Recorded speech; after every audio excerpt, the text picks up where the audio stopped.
Hello,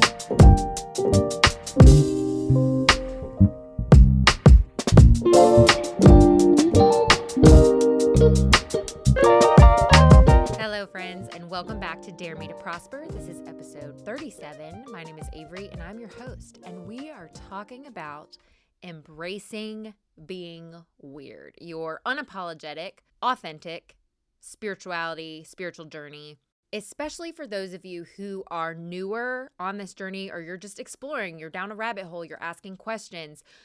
This can be a scary thing to do when no one else in your community, or if you're coming from a religious community or whatever it is, sometimes it feels like a really lonely journey, and we become really afraid not only to embrace new beliefs or change the way that we live or behave, but also to speak out about that or to share it with people, because people are judgmental.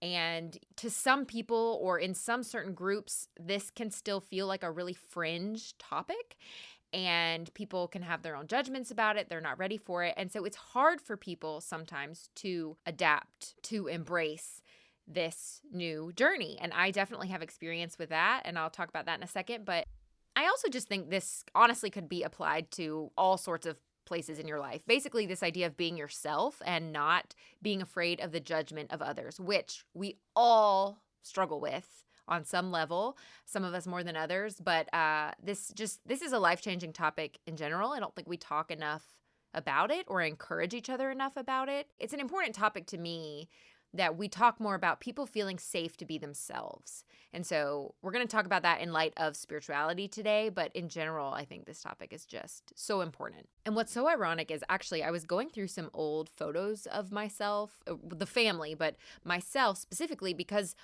of my childhood and it was messy. I don't have a lot of photos of myself in certain aspects of my childhood or certain stages and ages.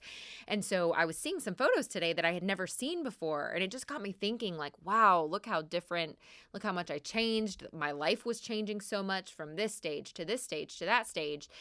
And, you know, looking back at these pictures that I had never seen, and it brought up these new memories. And it got me thinking about how so much of your life, you're just figuring out who you are, what you like, how you feel about certain things. That's our entire life is one giant self-discovery journey. And it truly never stops, right? Or it never should, because every year, no matter how old we are, we're always learning. We should always be learning and growing and trying to evolve in whatever way that we can. And I think that process is how we become the most authentic expression of ourselves. And I think it's how we get to our happiest, most fulfilling, most purpose-filled life. I don't think you can truly live your quote unquote best life if you're not being authentic to who you are. If you're wearing a mask, if you're worried about what other people think, if you're so worried about other people and what they think of you or what they're judging you for, that you're making decisions around that instead of what you actually want or believe, that will keep you stuck. That will keep you on a path that is not fulfilling for you. It totally distorts the process of learning about yourself and figuring out who you are and what you like and how you feel and what you believe and all of those things. That being said, it's totally valid. It's a very valid fear to worry about other people judging you, because other people are judging you. They will always be judging you. And so I understand why. And of course, I'm not perfect. I feel that way also about what will people think about this or if I do that. But I've come a really long way, especially just in the last couple of years. And so again, I say this in every episode, I'm not coming to you from a place of I have totally figured this out and let me tell you how to do it. I'm coming to you from a place of I really struggled with this too, but I'm getting better at it and I think it's really life-changing. And so I want to encourage other people to also take this road. So, but for spirituality in particular, as you guys may or may not know, I didn't grow up in the church, but I got married very young, and he was a pastor for 13 years and or still is, I guess. But I was married to him for 13 years and was a part of that process and was deep into religion and Christianity before I deconstructed my faith in 2020. Now, that community, and part of the reason that I deconstructed my faith, was that community. They say there's no love like Christian hate. I really found that to be true. I found it to be a very judgmental community. There's certainly good people there. It's not a blanket statement, but in general, it's a very judgmental type of community. And especially for me as this pastor's wife who started deconstructing my faith and embracing these beliefs that were so far out there for basically everybody that I was surrounded by, you better believe I did not feel like I could say anything. Of course, like me saying something about me changing my beliefs could literally have gotten my husband at the time fired. So that was not something that I could take lightly. So not only was I going to be judged and seen as different or, whatever, but it was quite literally our whole financial stability was tied to it. So it was a very stressful process. And even later on, and I kept it on the down low for a long time. I didn't, I only told like my family who were very supportive or, my sister who I had on the podcast. We talked about our deconstruction together, but I didn't share it too publicly at all. And even when I did, for the most part, I got the reaction that I was expecting to get, which was like, okay, you're a little crazy and, that's fine. And some people were more judgmental than others. And to this day, now I'm separated, going through divorce. I'm running this spiritual business where I talk about these quote unquote crazy things all the time. And you better believe those people are coming out of the woodwork, watching my videos and listening to my podcast and talking about how crazy I am because I've seen it and I know they are. I've seen proof of it. And that's okay. I've gotten to a place now where I go, you know what? That doesn't have any effect on me. Like, do I wish everybody was doing that? No. But at the end of the day, I'm so happy doing what I'm doing. I feel like I'm living absolutely my authentic truth. I'm being true to who I am and what I believe. I feel really passionate about this. I'm happier than I ever was as a Christian. And so I feel really confident with, doing what I'm doing, and I'm happy and I love it. However, I wasn't always this way. And so I want to talk about that struggle, that tug of war between I really want to shift something in my life in terms of spirituality. Maybe I'm changing my beliefs. Maybe I'm changing, the way that I interact with my community. Maybe I want to start a new business as a spiritual business. Maybe I want a different partner. I want a different type of relationship. Like whatever it is, there are so many instances here where we feel like, well, guys, there is a spider hanging a foot from my face. Hold on. Okay. What is the spiritual significance of that, right? That has to be some kind of weird. I'm like sitting at a desk and there's a spider hanging from a web from the ceiling, like a foot in front of my face. That was so weird. Okay.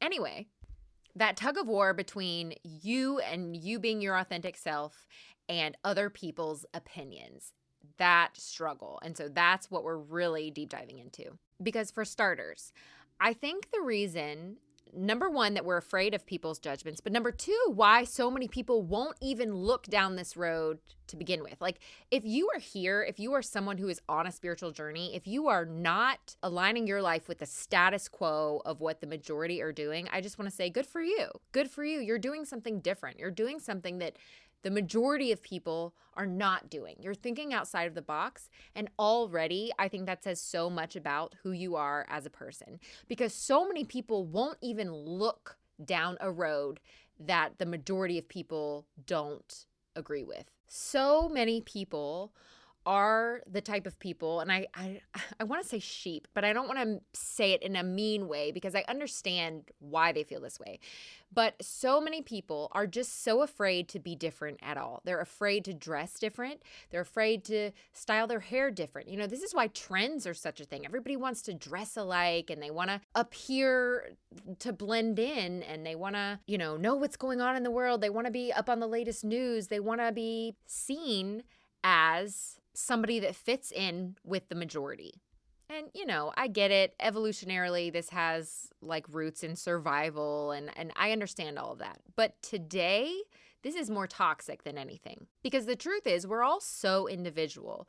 We come here as these very different expressions of different types of people. And that's a beautiful thing. And that's what makes us individuals and special and amazing. And the fact that we go through such lengths to hide that or to cover up who we are or to mask and to try to be like everyone else is such a disservice to ourselves and honestly, everybody else. And many of us were raised to be this way, right? We're raised in environments, whether it was a religion or whether it was just like, fitting in at school or fitting in with your family. Things like spirituality or different belief systems or different ways of living were outside of the norm. And anything that's outside of the norm is often labeled as dangerous or demonic or maybe just like weird, immature, silly. And that conditioning from the time we are children makes any kind of embracing authenticity. It feels like rebellion. It feels scary and dangerous. And there's this subconscious fear of being shut out or shunned or just rebuked in some way where other people are unkind to us. And the normal human response is to avoid that, right? Of course we want to. We want to belong. We're wired for belonging, right? But there's a difference between belonging and blending in. But that idea of belonging with our friends, with our family, with our community, it makes people judging us or worse, cutting ties with us.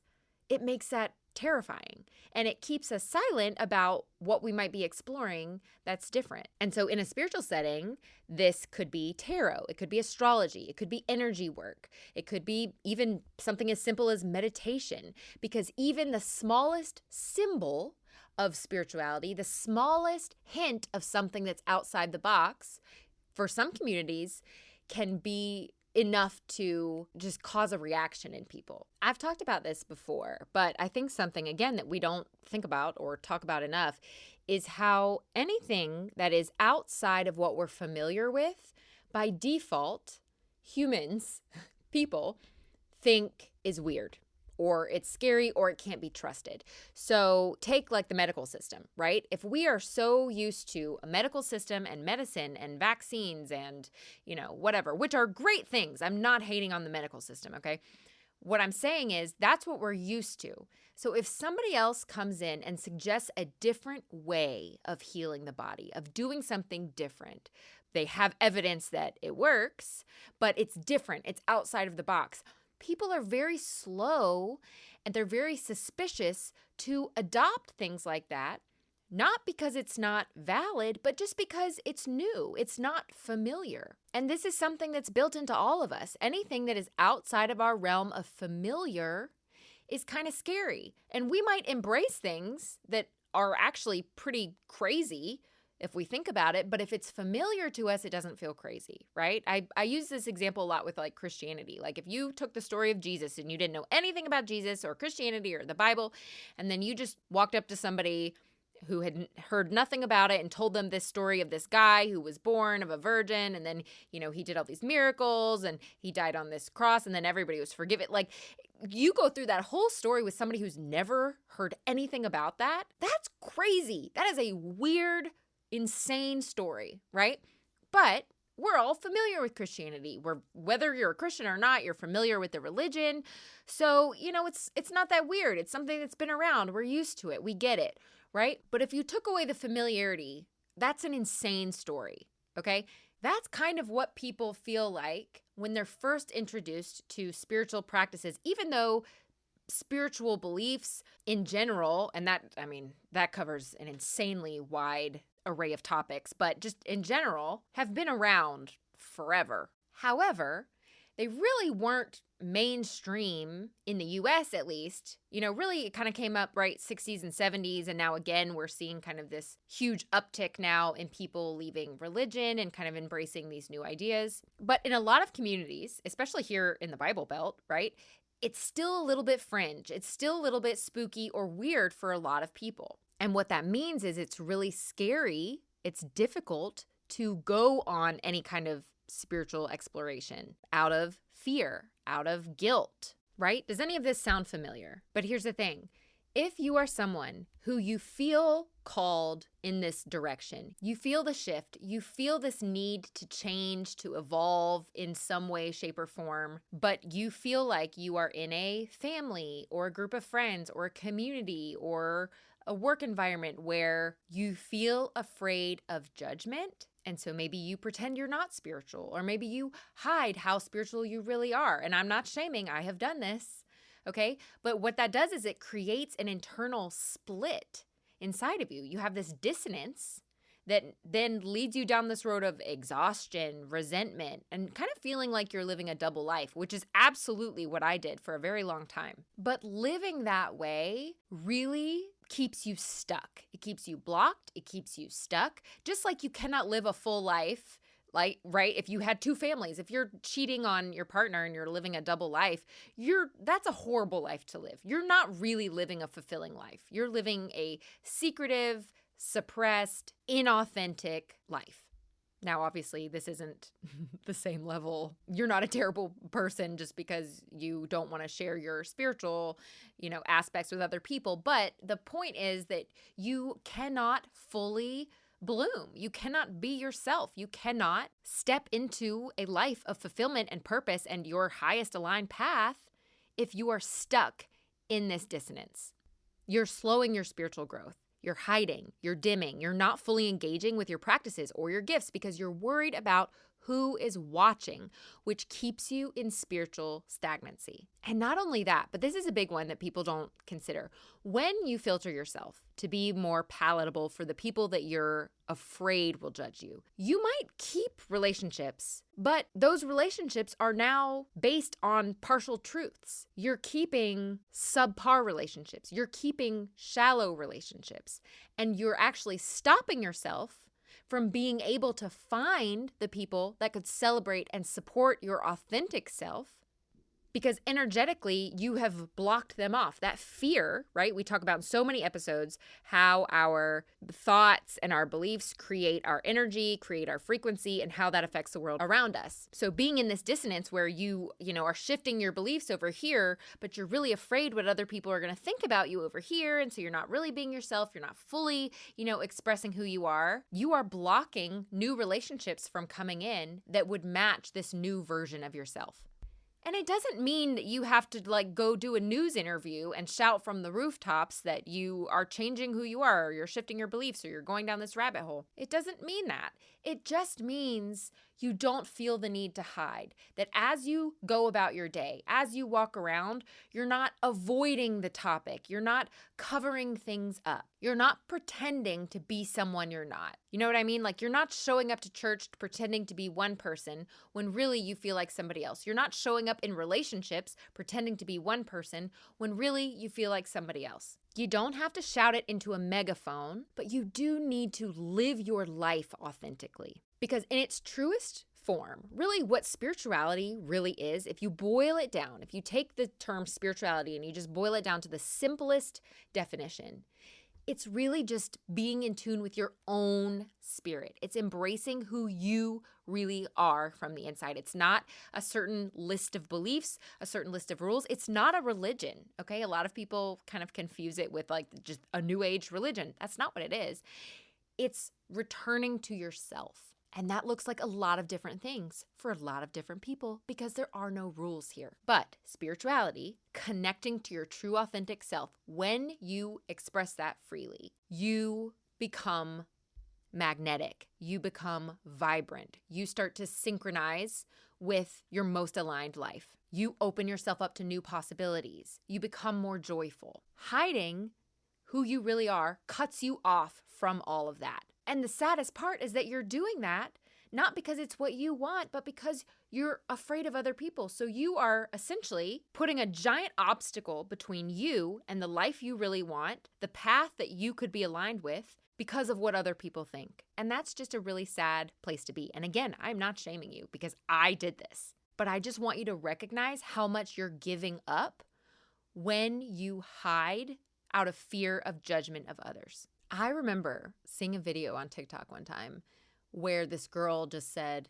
embarrassment isn't real. And I'll never forget, I that was, how sometimes you just have a light bulb moment? Like in that moment, I read that and I thought, oh my God, that's so true. Embarrassment isn't real. Being embarrassed about something is a choice. It's a choice that we make because we are deciding that we are afraid of other people's thoughts. And that was just such a wild realization to me in that moment of like, yeah, that's so true. This whole idea of embarrassment is just made up. It's just something that we create in our minds because we're scared of other people.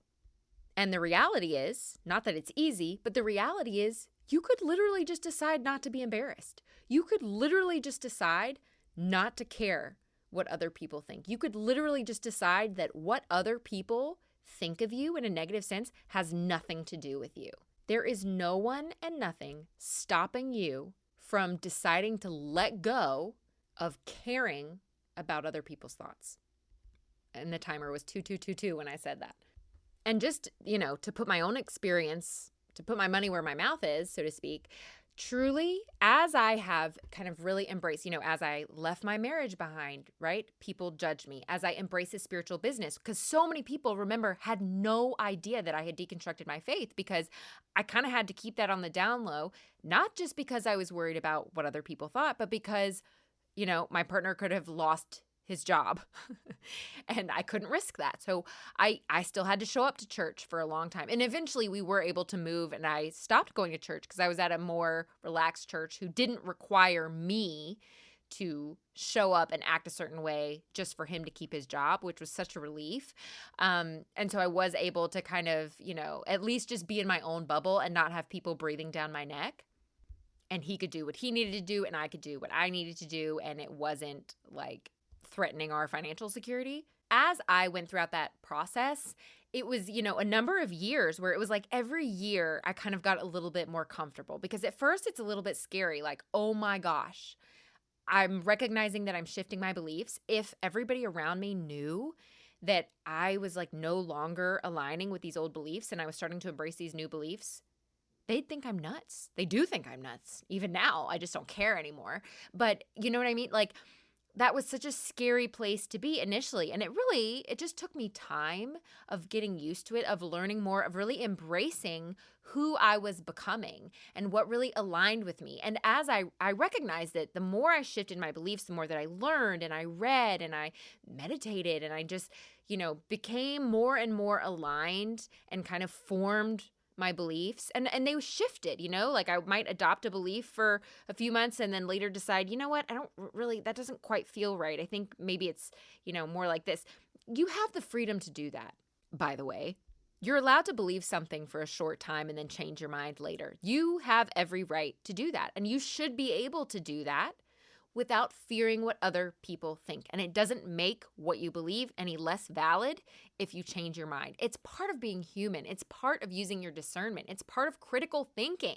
I mean, how often does science do that, right? Like this year, this is the truth. And the next year, just kidding, we find out something new. And now this is, that's just how it works. Yeah, as you grow and as you evolve and as time goes on, things change.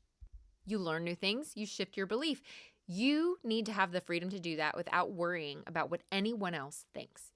And genuinely, I say this all the time because I think it's really important. Genuinely, I am so much happier.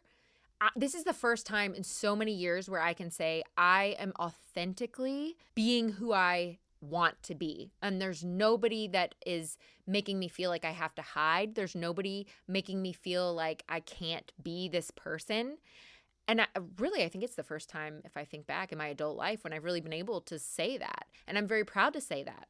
And I think I recognized what a gift that is and a privilege it is. Not everybody is in a scenario where you can have freedom of beliefs. There's certainly countries where you're not legally allowed to do that. So I'm not taking that for granted. I'm just assuming that if you're listening to this podcast, you live in America and that you are not threatened by law to believe any certain thing, that for your specific scenario, I'm assuming it's more of a social issue. And we're lucky to be in that place.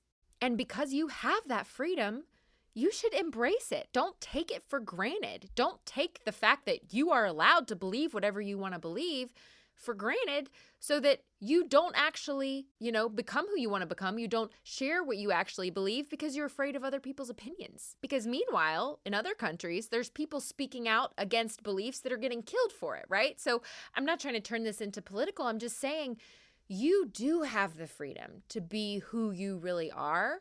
And if you really want to honor people who don't have that freedom, the best thing that you can do is to use it. Use that freedom. Don't be afraid of social settings and what other people are going to judge you for, because they're just opinions. They can't harm you. They don't have any effect on you other than the effect that you decide they're going to have. Yes, people might cut you off, or they might shut you out, or they might judge you. But at the end of the day, you get to decide if embarrassment is real, right? You get to decide if judgment is real. You get to decide, essentially, if that has any effect on you or not. Something is only embarrassing if you say it's embarrassing. You only care, that judgment only has an effect on you if you allow it to. So it has taken me years, but now I do not care if these people from my old life judge me. All these people that I went to college with, all these people that I went to church with, that I knew, if they want to judge me and call me insane and talk about me, that's okay. I'm okay with that. I understand that they are on a different journey and that they have different beliefs.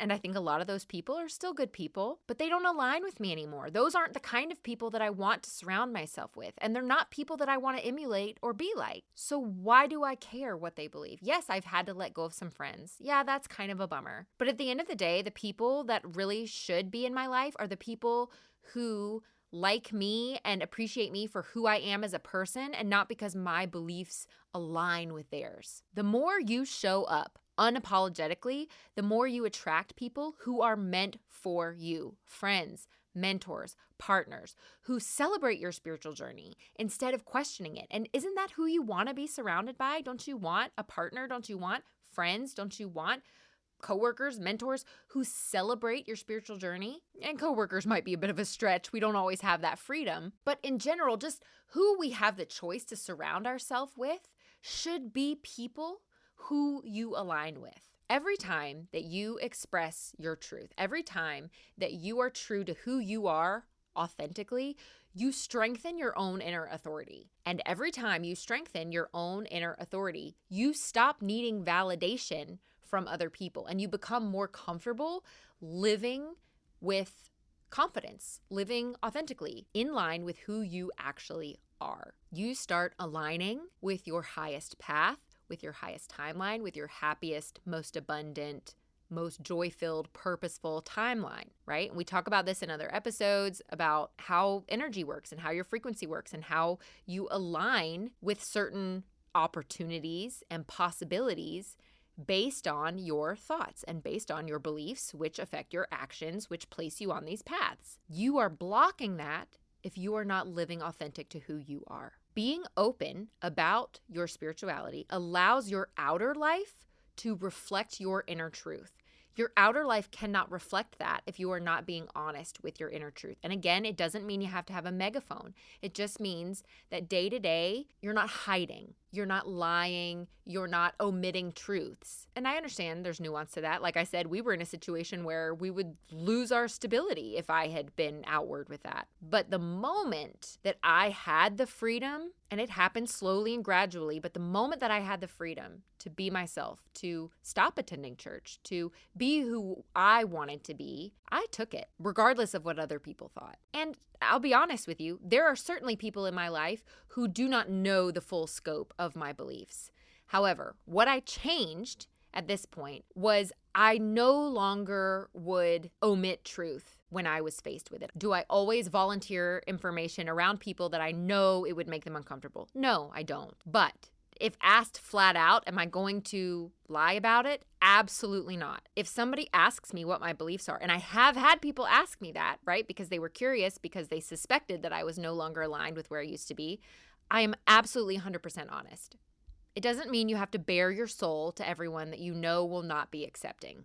But you also don't need to hide. And then it becomes a chain reaction too. And so I want this to, be an encouragement to you. When you are visibly spiritual, when you are yourself, when you do allow yourself to be seen, you give silent permission for others to explore too. If you are someone who is exploring spiritual beliefs right now, especially maybe the really deep woo-woo ones, the ones that are like, really, really far out there, like exploring your past life as an alien, or talking to very specific spirit guides, or exploring or researching, channeling from other beings, like the stuff that really is hard for the majority to accept. I just want to say, this is my personal opinion, right? My personal opinion. I want to say, I think in 20 years, this is not going to be a fringe topic anymore. 20, 30, 50 years from now, this will be the norm, I think, truly. And so I want to say, I think it can be harder now. And again, it went mainstream in the 60s and 70s, right? As religion kind of lost its foothold and people started exploring, getting more hippie and getting more open and open-minded, right? We're not the first generation to do this, but we're kind of hitting this, right? This awakening, this second stage now of exposure to these ideas that are not traditional for us in our culture. And so when you allow yourself to be seen spiritually, you are giving other people permission to also go outside the norm. Your authenticity normalizes other people's curiosity, and it helps break this cycle of fear and shame and anxiety about what other people will think of them. Because there's safety in numbers, right? When we feel like, wait a minute, I'm not the only one. There's lots of people in this community that believe the same things that I believe, or are interested in the same things that I'm interested in. They might not be in your immediate community, which is what makes it scary. But that's why online can be a safe space for so many people, because you realize, wait, there's lots of people out there, tons of people out there who think the way that I think. They're just not right around me in my immediate life. And so again, it's like a chain reaction where when people see you living authentically, it gives them like a silent permission to also live authentically, and it spreads and it encourages people. And that offers people freedom from this double life that so many people live. It has a ripple effect. It gives courage. It encourages other people to also just be themselves, right? Because I honestly cannot think of anything better than all of us just embracing who we really are. Like, what if, hypothetically, we became a culture of people who stopped judging each other for the ways that we were different and started embracing each other for the places that we do align, but also just for being unique, for being different? What if we embraced the differences that we had? What if we got rid of the idea of trends and things that were popular? And what if we just all interacted with things that we personally resonated with? I mean, could you imagine how different our world would be? I mean, not to turn into like a woo-woo children's book over here, but authenticity is something that's always been really important to me. And I've always been really sensitive to people who I sense are inauthentic from the get-go. Like, you can always kind of tell, right? When you meet someone and you're like, you are just, you have such a mask on right now, right? Like, I can tell you're not being your authentic self. I can tell that you're just, giving me niceties and you're not really letting me see who you are. I'm super sensitive to that in people. And so to me, people being authentic to who they are sounds like the best thing ever. And I think that we are moving in this direction where we're raising children now who are allowed to be, and this is kind of a tangent, but when we were growing up, right, you ever see those videos about how when millennials were 12, we were like a bunch of weirdos who were doing all this weird stuff, because we didn't have the internet. So we weren't worried about looking 25 when we were 12, and we didn't have all the same pressures. And so we were just okay being weird. Whereas, today's young people have all this pressure to look a certain way or be a certain way because of all these online trends and all of this external pressure. At the same time, we have the inverse happening where I feel like if you were raised by boomers, so many of us were taught to like, don't act out, don't stand out, follow these social rules, mind your manners. And manners are one thing, right? We still are raising our children to be kind and respectful and things like that. But I also think it's important, and I think we kind of see this now in parents where we, especially millennials, right? We really want to raise kids who are themselves, who feel like they're allowed to be a little weird. They're allowed to be the homeschool nerd. They're allowed to be the girl who's loud and has a big personality. They're allowed to be the little boy who wants to wear a dress. Like, they're just allowed to be different. And I think we kind of have this weird dichotomy going on where it's like we're trying to raise kids who we want to be authentic. At the same time, there's all of this new social pressure because of the internet to fit in and to look a certain way and yada, yada. And so my point is that it's still very much a battle in the culture that we live in now to be authentic to who you are. And I think, as a parent and as an individual, I think it's just really important to, as best we can, be authentic to ourselves so that we give other people permission to also be authentic to who they are. Because when you see someone who just stands out as, wow, I can tell that person is really living in their own world. That's just who they are. They're not worried about what other people think about them. They're just living their life. They're joyful. They're happy. The more people that we have living that way, the more we feel safe to live that way. And it spreads. Because I don't know about you, but I would rather be myself and feel freedom in that than feel palatable and fit in, but feel trapped by that existence.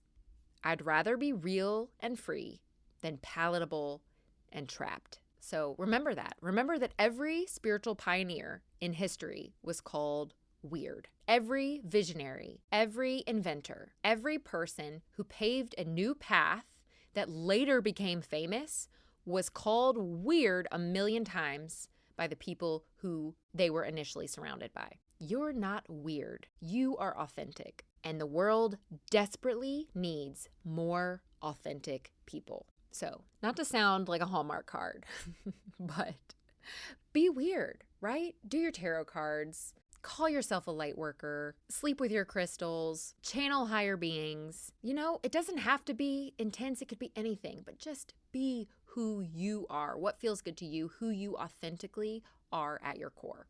And that in itself is enough to not only align you with what is best for you and your highest path, but also to encourage others to do the same.